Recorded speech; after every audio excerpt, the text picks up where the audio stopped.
Salam jumpa kembali dalam mata kuliah akuntansi sektor publik.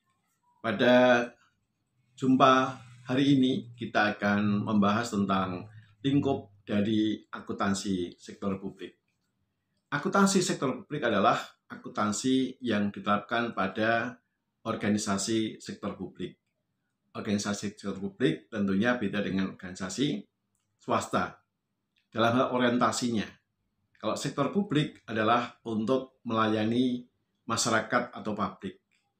Jadi akuntansi yang ditetapkan pada organisasi publik yang tidak mengejar keuntungan namun untuk meningkatkan kesejahteraan masyarakat. Itulah merupakan pemahaman yang paling simpel daripada akuntansi sektor publik.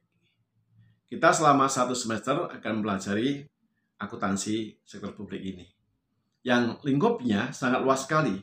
Bisa organisasi pemerintah, bisa yayasan, bisa ormas, orsospol, bahkan pada organisasi-organisasi yang lainnya yang tidak mengejar keuntungan. Maka akuntansi sektor publik juga disebut dengan akuntansi dana atau fund accounting karena mengelola dana dari masyarakat. Mereka menghimpun dana, mencari dana, kemudian membelanjakan dana. Sehingga pada akhir periode yang ada adalah saldo, surplus atau defisit. Tidak mengenal istilah laba rugi sebagaimana organisasi swasta yang lainnya. Kemudian juga akuntansi ini juga sempat dinamakan dengan akuntansi pemerintahan. Mengapa? Karena akuntansi ini berfokus pada penyelenggaraan pemerintah.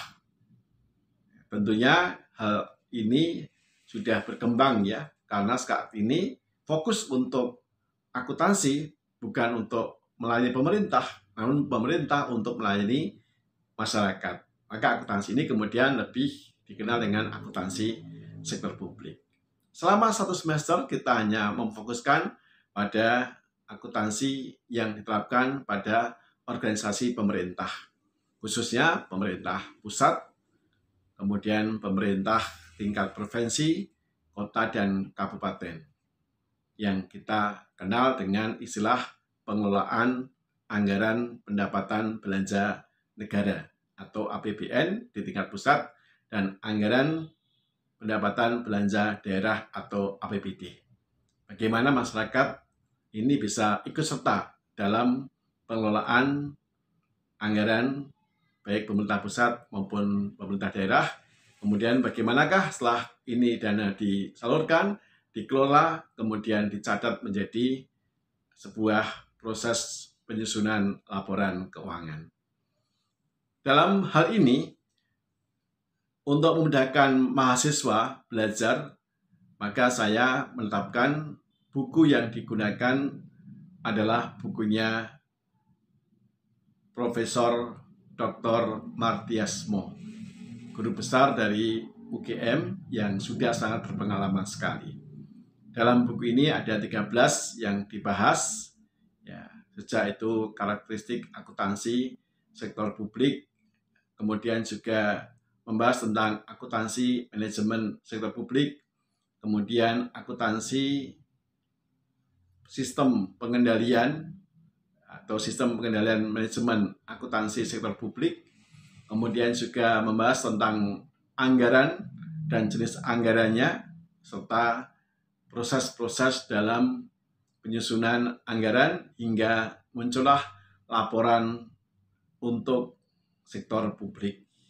Ini yang akan kita gunakan adalah bukunya Pak Martiasmo, ada 13 bab dan kita akan bahas semuanya tahap demi tahap. Dan masih ada satu lagi pertemuan yang akan kita gunakan untuk membahas terkait dengan pengelolaan dana desa dan badan usaha milik desa atau BUMDes. Pengelolaan dana desa dan BUMDes ini penting sekali saya sampaikan karena sebagian besar mahasiswa yang skripsi yang saya bimbing mengambil pada mata kuliah akuntansi sektor publik khususnya terkait dengan pengelolaan BUMDes maupun pengelolaan dana desa. Proses pembelajaran kita menggunakan proses kurikulum berbasis kompetensi. Kompetensi ini dicirikan dengan 3. Yang pertama adalah knowledge, yang kedua skill, dan yang ketiga attitude. Maka diharapkan setelah Anda mengikuti mata kuliah akuntansi sektor publik, Anda menguasai konsep-konsep dalam pengelolaan sektor publik, khususnya dalam penganggarannya, pelaksanaan anggaran, sampai dengan tahapan pelaporan. Dan tidak cukup hanya memahami konsep-konsep dan teorinya, Anda juga harus punya keterampilan bagaimana menyusun laporan terkait dengan pengelolaan dana, baik itu APBN, APBD, maupun dana desa, maupun badan usaha milik desa. Ini mencakup aspek keterampilannya. Kemudian yang berikutnya adalah mencakup tentang attitude, sikap mentalnya. Anda tidak hanya paham ilmunya, tidak hanya terampil menyusun laporan, namun Anda juga bisa mendemonstrasikan, menyampaikan ide gagasannya. Anda punya keberanian untuk menyampaikan ide gagasan itu kepada masyarakat pada umumnya. Sehingga di sini tepat sekali kita menggunakan kurikulum berbasis kompetensi yang intinya Student Learning Center. Pusat pembelajaran berada pada mahasiswa. Sehingga pada proses pembelajaran ini, saya hanya akan menyampaikan pengantar, menyampaikan ruang lingkup pada kuliah hari ini.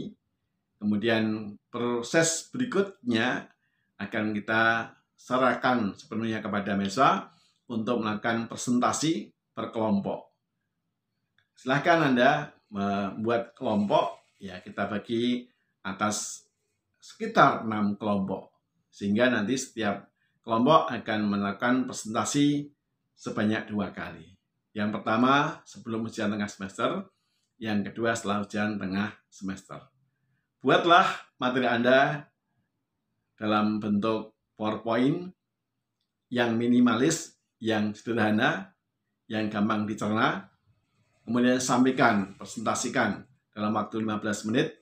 Kemudian sisanya 30 menit digunakan untuk diskusi. Dan closing-nya akan tetap saya sampaikan. Dengan demikian, maka kita akan menggunakan waktu efektif selama pandemi ini. Sesuai dengan jadwal yang diberikan fakultas, kita hanya akan bertatap muka lewat media online selama 1 jam. Saya berharap Anda persiapkan dengan sebaik-baiknya, agar Anda betul-betul nantinya bisa merespon terkait dengan organisasi sektor publik yang ada di sekitar Anda. Yang paling gampang tentunya Anda sebagai bagian warga masyarakat. Anda berada di lingkup RT, RW, kemudian kelurahan, kecamatan, kota atau kabupaten. Alangkah baiknya kalau Anda bisa mengikuti perkembangan-perkembangan yang ada di daerah Anda dan Anda bisa berikan masukan-masukan terkait dengan pengelolaan yang terkait dengan penganggaran di daerah Anda masing-masing. Itu yang selalu kami harapkan dari Anda semuanya. Sehingga sekali lagi, mari kita niatkan mempelajari akuntansi sektor publik pada 3 level, yaitu level pertama pada aspek knowledge, level yang kedua pada aspek skill, dan level yang ketiga pada aspek attitude. Sehingga nanti Anda akan betul-betul menjadi kompeten pada bidang akuntansi sektor publik. Sekian dulu, selamat menyiapkan diri untuk menyusun presentasi dan menyampaikan kepada rekan-rekan Anda. Sukses selalu untuk kita semuanya. Assalamualaikum warahmatullahi wabarakatuh.